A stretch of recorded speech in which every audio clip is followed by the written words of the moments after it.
स्वागत है आपका इस खास पेशकश बाजार के दिग्गज में, जिसमें हम बजट और मार्केट को डिकोड करने की कोशिश कर रहे हैं कि यहाँ से आगे का रास्ता किस तरह की दिखेगा। बजट एक बेहतरीन बजट कहा जा रहा है मार्केट में, क्योंकि संतुलित बजट था और जो बजट की मैथ्स है, यानी जिसमें fiscal number, total budget size, expenditure, borrowing, ये सारे कुछ बड़े प्रैक्टिकल से लग रहे हैं और इसलिए लोग कह रहे हैं कि एक संतुलित बजट है। बावजूद इसके कि चुनावी साल है, एक स्टेबिलिटी का यहाँ पे दिया गया है और जो सरकार को आगे एक्सपेंशन करना है, जो खर्चे करने हैं, उसमें कोई कटौती नहीं की, रादर 33% की उसमें ग्रोथ भी रखी गई है।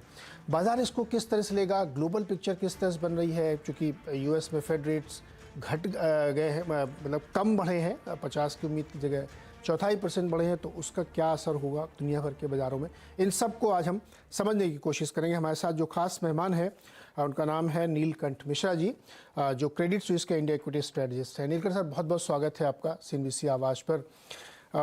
सर, सबसे पहले तो मैं आपसे यही समझना चाहूँगा कि ये जो बजट पेश किया गया है, बहुत सारी लोगों के मन में आशंकाएं, डर थी कि ये चुनावी साल है तो पता नहीं किस तरह का बजट होगा, लेकिन देख के बड़ा संतुलित सा बजट लग रहा है। आपको कैसा लगा सर ये बजट? आपने जो पहले कहा वो बहुत ही सही था कि सरकार स्टेबिलिटी पे फोकस कर रही है। हमें याद रखना चाहिए कि अभी ग्लोबल फाइनेंशियल और मैक्रो एनवायरनमेंट काफी टर्बुलेंट है। बहुत ज्यादा अनसर्टेनिटी है। हमारा बैलेंस ऑफ पेमेंट्स डेफिसिट, यानी कि जितने डॉलर्स हमें चाहिए तेल आयात करने के लिए, या सोना आयात करने के लिए, या मोबाइल फोन्स आयात करने के लिए, उन सब का के लिए जो डॉलर्स चाहिए वो हमें मिल नहीं रहे। तो ऐसे में अगर थोड़ी भी पॉलिसी मिस्टेक होती है तो उससे इकोनॉमिक टर्बुलेंस काफी बढ़ सकती है। तो सरकार ने स्टेबिलिटी को प्रायोरिटाइज किया है, और काफी क्रेडिबली प्रायोरिटाइज किया है। कहने का मतलब, पहले भी हमने देखा है कि सरकार फिस्कल डेफिसिट का नंबर नीचे ले जाती है, बट उसके जो अंडरलाइंग अजम्पशंस हैं कि उन्होंने अज्यूम कर लिया कि 20% से टैक्स बढ़ जाएगा, बट ऐसा कुछ नहीं है इसमें। और जो क्वालिटी ऑफ एक्सपेंडिचर है, तो ये हमें याद रखना होगा कि अभी जो कोविड के कारण हमारा जो फिस्कल स्ट्रेस आया, राइट, जो सरकार का डेट टू GDP रेशियो है केंद्र और राज्य सरकारों का, वो 70-73% से 90% हो गया। वो अभी घट के 83 पे आया है। उसको अगर 70 पे ले जाना है तो ये फिस्कल कंसोलिडेशन का पाथ जो है, ये अगले 8-10 साल तक चलना पड़ेगा। तो इसमें कैसे इसको कम करें बिना ग्रोथ को एडवर्सली इम्पैक्ट किए हुए, ये बहुत ही मुश्किल समस्या है। और इसमें सरकार ने काफी अच्छे से इसको अप्रोच किया है। जो उनके पैसे बचे लोअर सब्सिडी के कारण, क्योंकि ग्लोबली फर्टिलाइजर के दाम, खाद के दाम गिर गए हैं, तो उससे सब्सिडी कम होगी, तो वो बचे हुए पैसे उन्होंने सड़कों और रेलवे लाइंस को बनाने में लगाया है। ये काफी अप्रिशिएबल बात है। सर, अगर इसको हम ग्रोथ ओरिएंटेड बजट मान के चले और जैसे हम लोग करेंगे, स्टेबल है, बहुत ज़्यादा कोई एडवेंचर नहीं किया गया, कोई ऐसी स्कीम नहीं रखी गई जो एकदम अफलातूनी लगे और उससे चिंता बढ़े, इसके बावजूद जो इकोनॉमिक सर्वे में ग्रोथ का नंबर दिया गया है वो मिड पॉइंट में 6.5% का है, इस साल से कम। तो मुझे ये समझाइए कि ऐसा क्या, इसलिए क्या कि थोड़ा अंडर एस्टिमेट करके चलिए, ज़्यादा हो जाए तो बहुत अच्छी बात है, या फिर अभी भी ग्लोबल सिनेरियो में जो चेंजेस हैं कमोडिटी प्राइसेस में, वो अभी उतने कंफर्टेबल नहीं आए हैं जिससे कि डर पूरा खत्म हो जाए? क्यों ऐसा उन्होंने किया? तो मेरे हिसाब से ग्रोथ जो कंसेंसस अज्यूम कर रही है, बहुत लोग तो 6 के नीचे आ गए हैं 2024 के लिए, और जो सरकार ने किया है, ये दोनों ही बहुत कंजर्वेटिव है। मेरे हिसाब से ग्रोथ उससे ज्यादा अच्छी आएगी, लेकिन सरकार का कंजर्वेटिव होना बहुत ही अच्छी चीज है। There are enough reasons why उनको कंजर्वेटिव होने की जरूरत है। आप याद रखें कि पिछला बजट भी जो था, जो FY23, जो इस फिस्कल ईयर का बजट था, उसमें और जो फाइनली इस साल का फाइनल जो फिस्कल साल है, उसमें काफी बदलाव है। आप देखेंगे कि उसमें फर्टिलाइजर सब्सिडी बढ़ानी पड़ी, फूड सब्सिडी बढ़ानी पड़ी, टैक्स कलेक्शन काफी जोर से अच्छा आया, नॉमिनल GDP ग्रोथ अच्छा आया, तो काफी बदलाव आता है। तो ये जो बजट है, ये इफेक्टिवली एक स्टार्टिंग पॉइंट है। आप देखें पिछले 3 साल में जब सरकार का बजट बना है और आगे इकोनॉमी का क्या हुआ है, उसमें काफ़ी बदलाव आया है। तो सरकार का कंज़र्वेटिव होना आई थिंक जायज़ है और अच्छी चीज़ है। क्योंकि ग्लोबली अभी इतनी वॉलेटिलिटी है, अभी लड़ाई जो है वो खत्म हुई नहीं है। अभी जो इंटरेस्ट रेट्स इतने ज़ोर से बढ़ाए गए हैं, तो सरकार मार्केट सेलिब्रेट कर रही है कि वो पेस ऑफ इंक्रीज़ स्लो हो गया कि 50 पहले 75 फिर 50 फिर 25, लेकिन रेट्स तो अभी भी हाई हैं और उसका असर अभी आप देखेंगे जो अब आएगा कि रियल एस्टेट मार्केट स्लो होंगे, लोगों का रिस्क एपेटाइट कम होगा। ग्लोबल वेल्थ टू जीडीपी पिछले 10 साल में 3.7 टू 4.9 हो गया है। तो जब ये ग्लोबल इकोनॉमी पे इतना एडवर्स इफेक्ट होगा तो इंडिया भी उससे बच नहीं सकता। तो इसलिए ये इस बजट को मैं more as a sign of intent देखता हूँ और मुझे लगता है कि सरकार का कंजर्वेटिव होना अच्छा है, क्योंकि फिर बफर रहता है कि मुझे मेरे हिसाब से 7% ग्रोथ आ सकती है, मेरे हिसाब से नॉमिनल जीडीपी 12% हो सकती है, ग्रोथ 12% हो सकती है, सरकार ने 10.5 लिया है। तो अच्छी चीज़ है, राइट? कि अगर कुछ और खराब हो गया जो मैं भी नहीं इमेजिन कर पा रहा हूँ, फिर भी सरकार के टारगेट्स मीट हो जाएंगे। सर, एक कमोडिटी पे एक मेरा सवाल आपसे और है। चाइना पूरा ओपन अप हो रहा है और बहुत तरीके से आप देखें तो कुछ कमोडिटीज़ ने, जैसे कॉपर में बहुत हाई प्राइसेस चले गए हैं। अगर एग्री में जाए तो शुगर प्राइसेस लंदन मार्केट में $21 के ऊपर सस्टेन कर रहे हैं काफ़ी लंबे समय से, और नॉन फेरस में फिर से एक बार तेज़ी है। तो ये डर है, एक्चुअली ये रियल डर है, या हम ये इसको ऐसे देखें कि कोविड के समय जो गए थे वहाँ से तो लगभग 30-40% करेक्शन के बाद अब ये स्टेबल हो रहे हैं, बढ़ रहे हैं, एक। और दूसरा जो फेड का रिएक्शन है बड़ा स्विफ्ट है, वो एकदम से उन्होंने 25 कर दिया, बावजूद इसके कि वो अभी भी मान रहे हैं कि चूंकि जो सर्विस इन्फ्लेशन है वो कम नहीं हो रही है, अभी केवल गुड्स की इन्फ्लेशन कम हुई है। तो बहुत जल्दी जल्दी रिएक्शन हो रहा है और वो कंसर्न बना हुआ है कमोडिटी का। तो ये अब तो बहुत ही अच्छे सवाल हैं। ये तो पहला, चाइना के रीओपनिंग का पिछले 15 साल में 2009 के बाद से 2008 के बाद से जब भी ग्लोबल इकोनॉमी और चीन की इकोनॉमी में वीकनेस आई है, तो मार्केट्स को आदत पड़ गई है, इकोनॉमी ग्लोबल इकोनॉमी को आदत पड़ गई है कि चाइना आके, चीन आके जोर से इंफ्रास्ट्रक्चर बनाएगा। मुझे लगता है कि ये अजम्पशन इस बार प्ले आउट नहीं होगा, और क्योंकि वहाँ रियल एस्टेट में बहुत बड़ी प्रॉब्लम है। मेरे हिसाब से वहाँ पे इंफ्रास्ट्रक्चर कंस्ट्रक्शन और करने की ज़्यादा ज़रूरत है नहीं, एटलीस्ट उसमें एक्सेलरेशन की ज़रूरत नहीं है। तो ये जो मेटल्स में काफ़ी तेज़ी आई है, इसमें मुझे लगता है कि ये एटलीस्ट स्टील में तो पक्का ये इसमें प्रॉफिट टेकिंग की अपॉर्चुनिटी आती है। कॉपर में सप्लाई इश्यूज आए हैं, राइट? जैसे कुछ कुछ लैटिन अमेरिका में सरकार मतलब गवर्नमेंट फॉर्मेशन में प्रॉब्लम्स आई हैं, उससे थोड़ा अनरेस्ट आया है, उससे सप्लाईज पे असर पड़ा है। एल्यूमिनियम, वो तो इफेक्टिवली एनर्जी का प्रॉक्सी है, तो जब कोल के दाम गिरने शुरू होंगे तो एल्यूमिनियम के दाम में, तो वो थोड़े साइकिल्स अलग है नॉन फेरस के। बट मेरे हिसाब से फ्रॉम अ डिमांड परस्पेक्टिव चीन का मेटल्स का डिमांड तो बहुत स्ट्रांग नहीं होगा।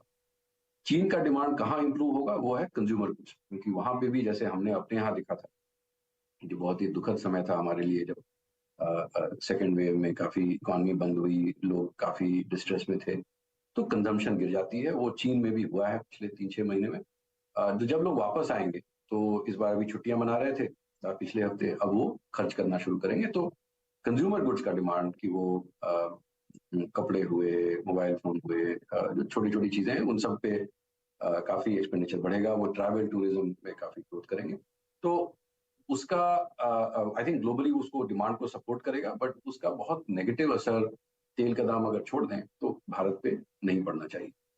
जो यूएस के फेड रेट्स का है, देखिए आप ये समझें कि जो उनका डॉट प्लॉट है, जो आपको पता होगा कि जो हर मीटिंग के बाद जो फेड के जो वोटिंग मेंबर्स हैं वो अपना इंटरेस्ट रेट का प्रोजेक्शन देते हैं, वो डॉट प्लॉट तो चेंज नहीं हुआ।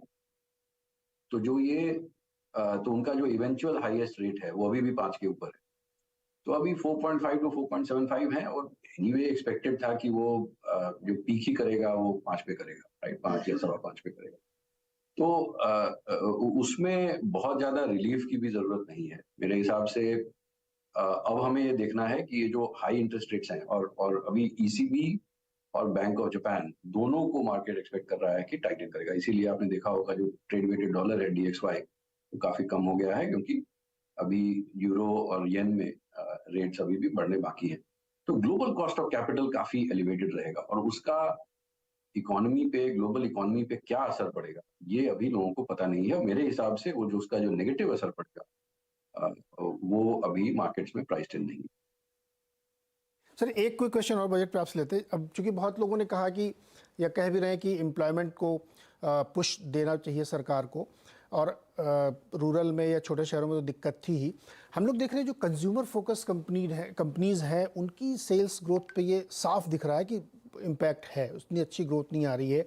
बहुत सारी जो एकदम अभी बिस्किट विस्किट की कंपनीज आई हैं उनकी सेल्स ग्रोथ देखिए 1% तक रह गई हैं। तो जो पहले था कि बड़े शहरों में ठीक ठाक है, गाँव में ठीक है, अब क्या वहाँ पे भी डेंट आ रहा है क्या? देखिए इसमें मैं आपको 2-2.5 साल पहले के हालात दिखाता हूँ। पहले तो क्या होता है कि आपने हाई इनकम कंज्यूमर से सबको घर में बंद कर दिया। अब आप गुड्स डिमांड थोड़ा बहुत सस्टेन करती है, सर्विसेज डिमांड स्लो हो जाता है। तो आप ये देखें कि जो हाई इनकम कंज्यूमर्स हैं, टॉप क्वार्टाइल के जो हैं, उनका काफी खर्चा सर्विसेज में होता है, जहां वो दूसरे लोगों का समय लेना चाहते हैं। वो लो इनकम लोग हाई इनकम लोगों का समय केवल मेडिकल प्रोफेशन में या लीगल प्रोफेशन, लॉ, हेल्थ के लिए लेते हैं, बट बाकी तो ज्यादातर travel tourism, restaurants, coaching, personal driver, personal help, तो ये सब तो जब आप लॉकडाउन करते हैं तो ये आप समझ लें पानी की तरह पैसा जो है वहां से यहाँ बहना बंद हो जाता है। तो यहाँ सेविंग्स बहुत बढ़ जाती हैं, यहाँ पे डिस्ट्रेस बहुत बढ़ जाता है। जैसे ही आपने इकोनॉमी खोली, आप वो पैसा जो है वो मूव करना शुरू होता है, क्योंकि वो खर्च करना शुरू करते हैं। तो आपने देखा होगा पिछले थर्ड क्वार्टर में, दिसंबर क्वार्टर में होटल के दाम भाग गए, रेस्टोरेंट्स में काफी गहमागहमी थी, ट्रैफिक काफी बढ़ गया है, पोल्यूशन फिर से बढ़ गया है। तो ये अब वो फ्लो चालू हो गया है। तो यहाँ पे आपने देखा होगा जो स्टेपल्स कंपनीज हैं उनके रिजल्ट्स उतने खराब नहीं है। इनफैक्ट बहुत बोल रही है कि rural revival, low income consumption revival, और मेरे हिसाब से ये सही है। जो अपर इनकम का कंजम्पशन था, तो जब आपने इकोनॉमी खोली तो 2 साल से लोगों ने ट्रैवल नहीं किया था, 2 साल से 1.5 साल से लोगों ने कपड़े नहीं खरीदे थे अच्छे कपड़े, तो उन्होंने जबरदस्त खरीदने शुरू किए। अब उस लेवल पे आप फिर से हाई ग्रोथ लगा देंगे तो आपको डिसअपॉइंटमेंट ही होगी। तो हम लोग तो कंज्यूमर डिस्क्रिशनरी पे अंडरवेट रहे हैं, क्योंकि वो एक अभी एक ट्रेंड लाइन माने, और क्या हुआ कि वो कोविड के बीच में नीचे गया, फिर भाग के ऊपर गया, अब वापस यहाँ आ रहा है। लेकिन आप ईयर ऑन ईयर देखेंगे तो लगेगा कि बड़ी कमजोरी हो गई। मुझे नहीं लगता कि ये समस्या जो है वो 6-8 महीने से ज्यादा की है, फिर वो बेस करेक्ट हो जाएगा, फिर वो ग्रोथ आने लगेगी। आई थिंक लो इनकम में जॉब्स रिवाइवल जो है वो काफी एंकरेजिंग है, और वो लॉन्गर टर्म इकोनॉमिक हेल्थ के लिए बहुत। और बजट इसको एड्रेस भी कर रहा है क्योंकि सरकार लगातार जो खर्च कर रही है अपनी तरफ से, उससे जॉब क्रिएशन होगा।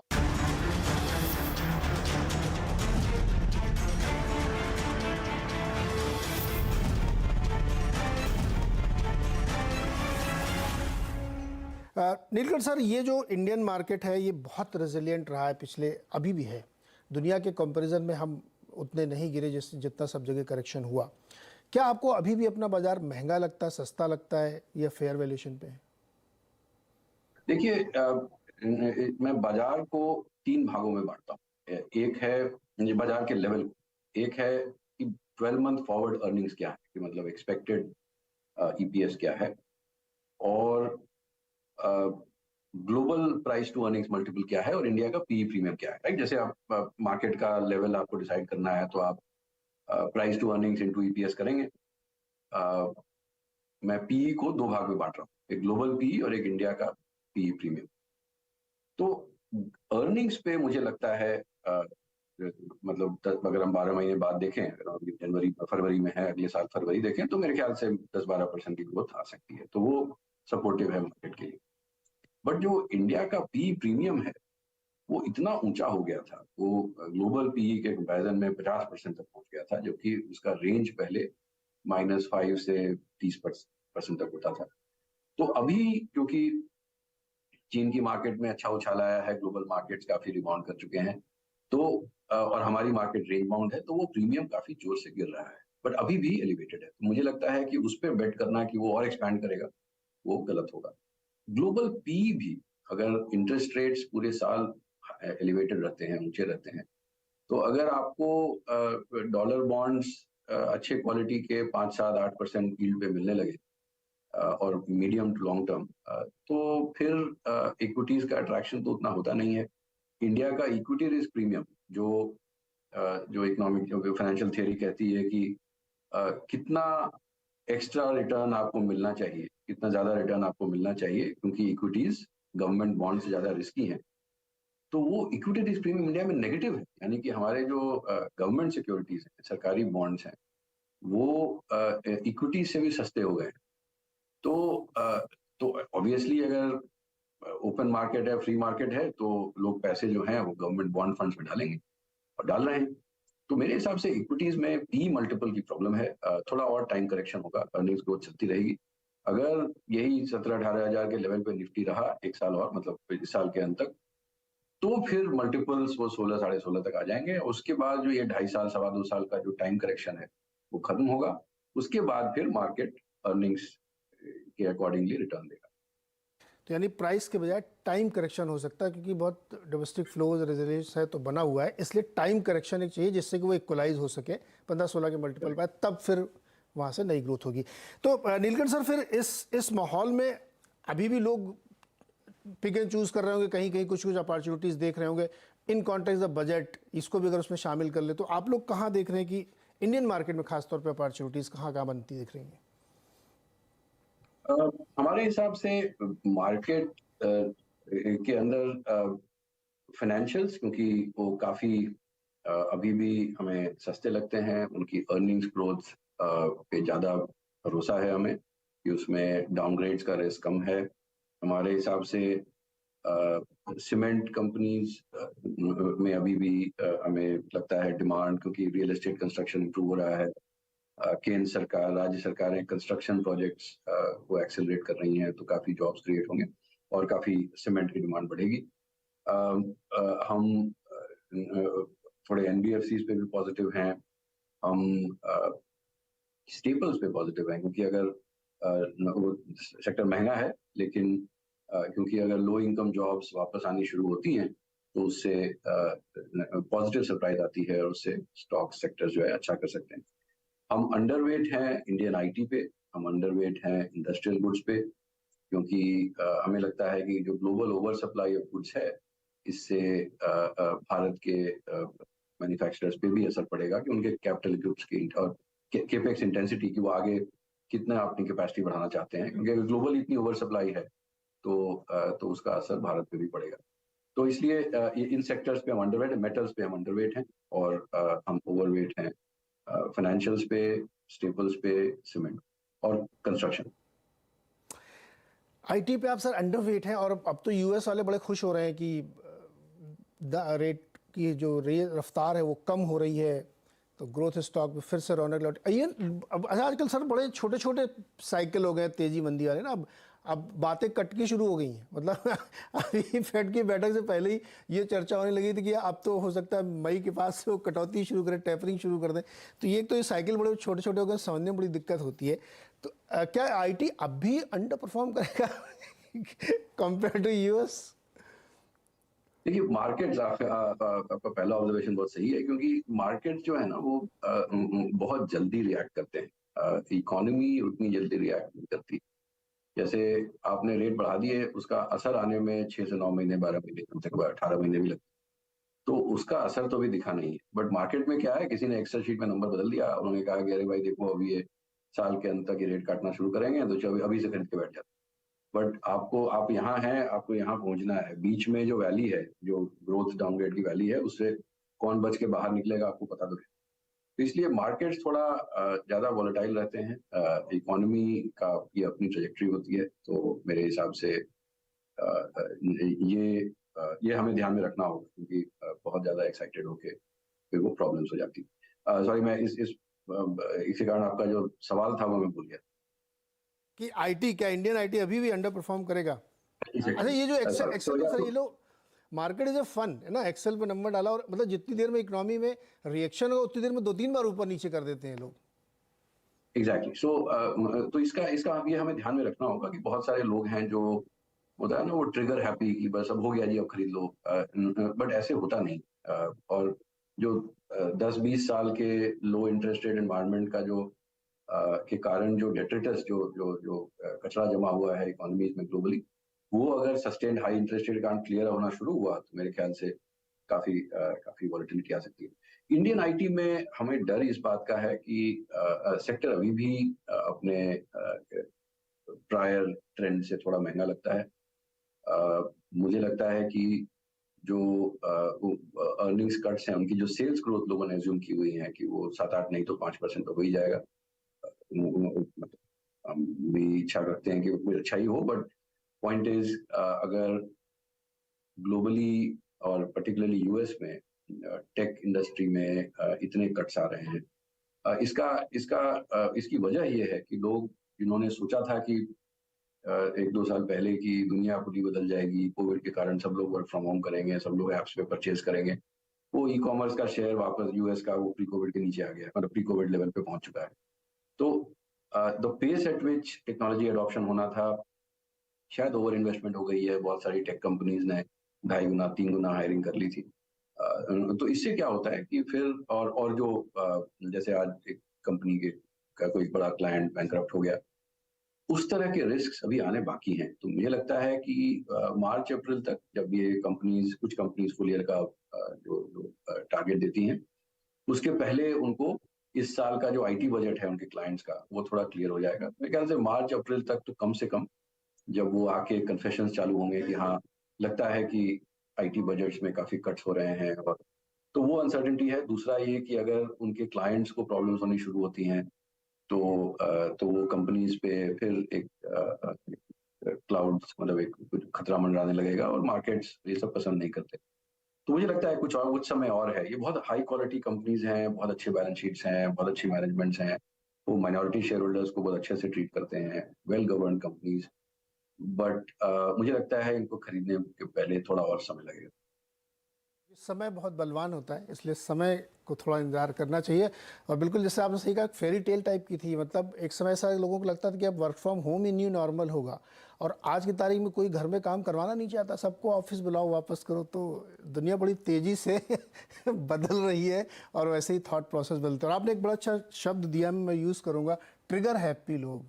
ट्रिगर आया नहीं कि खुश, मूड बदल गया, मौसम बदल गया, लेकिन हकीकत नहीं बदलती, मौसम बदलता है सिर्फ। नीलकंठ सर, बहुत बहुत शुक्रिया हमारे साथ जुड़ने के लिए और अच्छी तरीके से हमारे दर्शकों को बजट और मार्केट को एक्सप्लेन करने के लिए। बहुत बहुत शुक्रिया सर। Thank you.